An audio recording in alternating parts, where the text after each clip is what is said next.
Hi Mark, I'm Richard and I'm a junior. I'm number 11 and I'm going to read an article from TED Talk. It's called Dare to Educate Afghan Girls. It's by Shabana Basij-Rasikh. It's a hard name. Yeah, it's really hard to pronounce. Okay, and the time is 2012. Okay, I think let's start. Let me open this. Okay. When I was 11, I remember waking up one morning to the sound of joy in my house. My father was listening to BBC News on his small gray radio. There was a big smile on his face, which was unusual then, because the news mostly depressed him. The Taliban are gone, my father shouted. I didn't know what it meant, but I could see that my father was very, very happy. We can go to a real school now, he said. A morning that I will never forget. A real school. You see, I was 6 when the Taliban took over Afghanistan and made it illegal for girls to go to school. So for the next 5 years, I addressed as a boy to escort my older sister, who was no longer allowed to be outside alone, to a secret school. It was the only way we both could be educated. Each day, we took a different route so that no one would suspect where we are going. We would cover our books in grocery bags so it would seem we were just out shopping. The school was in a house, more than 100 of us packed in one small living room. It was cozy in winter, but extremely hot in summer.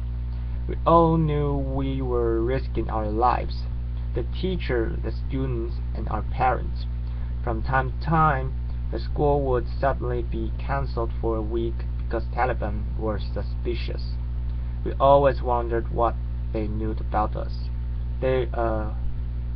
Were we being followed? Do they know where we live? We were scared, but still, school was where we wanted to be. I was very lucky to grow up in a family where education was prized and daughters were treasured. My grandfather was an extraordinary man for his time, a total maverick from a remote province of Afghanistan. He insisted that his daughter, my mom, go to school, and for that he was disowned by his father. But my educated mother became a teacher. There she is. She retired 2 years ago, only to turn our house into a school for girls and women in our neighborhood. And my father, that's him.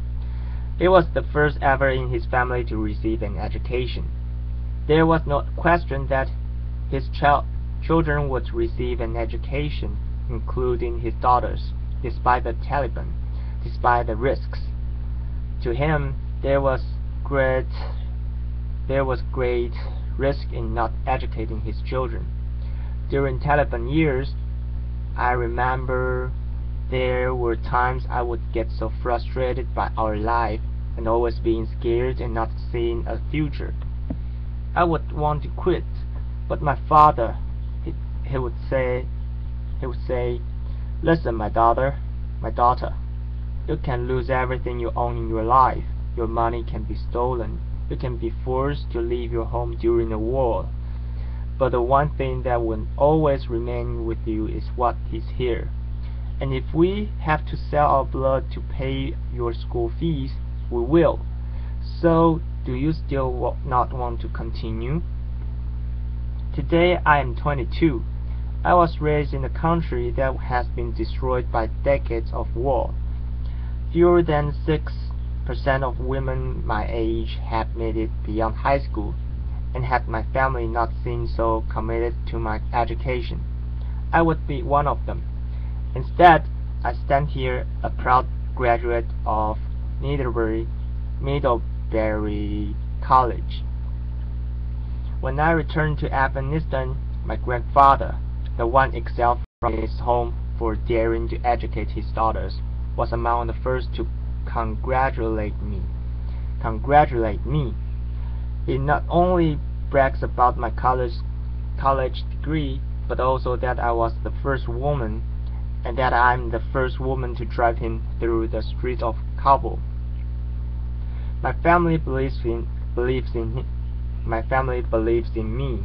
I dream big, but my family dreams even bigger for me. That's why I am a global ambassador for 10 times 10, 10 times 10, a global campaign to educate women.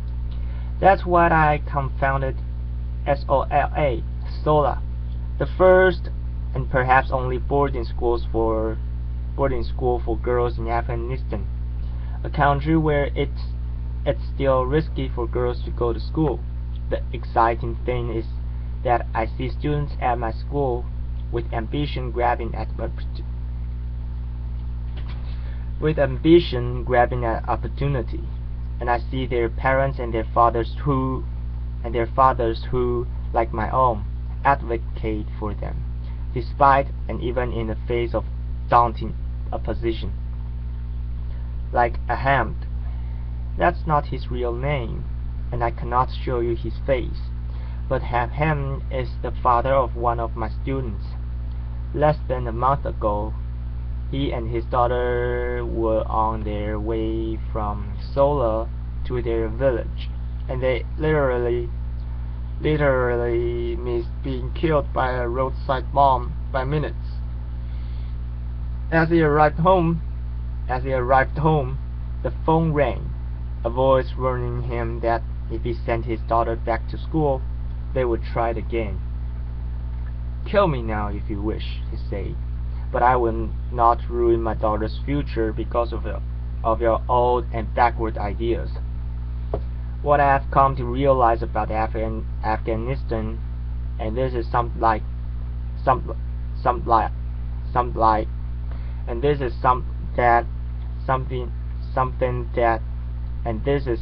that is often dismissed in the West, and behind most of us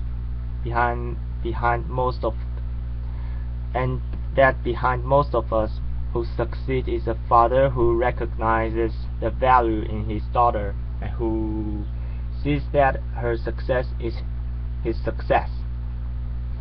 It's not to say that our mothers aren't key in our success. In fact, they're often the initial and convincing negotiators of a bright future for their daughters. But in the context of a society like in Afghanistan, we must have the support of men under the Taliban. Girls who went to school numbered in the hundreds. Remember, it was illegal, but today more than 3 million girls are in school in Afghanistan. Afghanistan looks so different from here in America. I find that Americans see the fragility in changes. I fear that these changes will not last much beyond the U.S. troops' withdrawal. But when I am back in Afghanistan, when I see the students in my school and their parents who advocate for them, who encourage them, I see a promising future and lasting change. To me, Afghanistan is a country of hope and boundless possibilities, and every single day the girls of Sola remind me of that. Like me, they are dreaming big. Thank you. What? This is so short. Okay, fine. I enjoyed speaking, reading the script. No, I didn't. I was just kidding.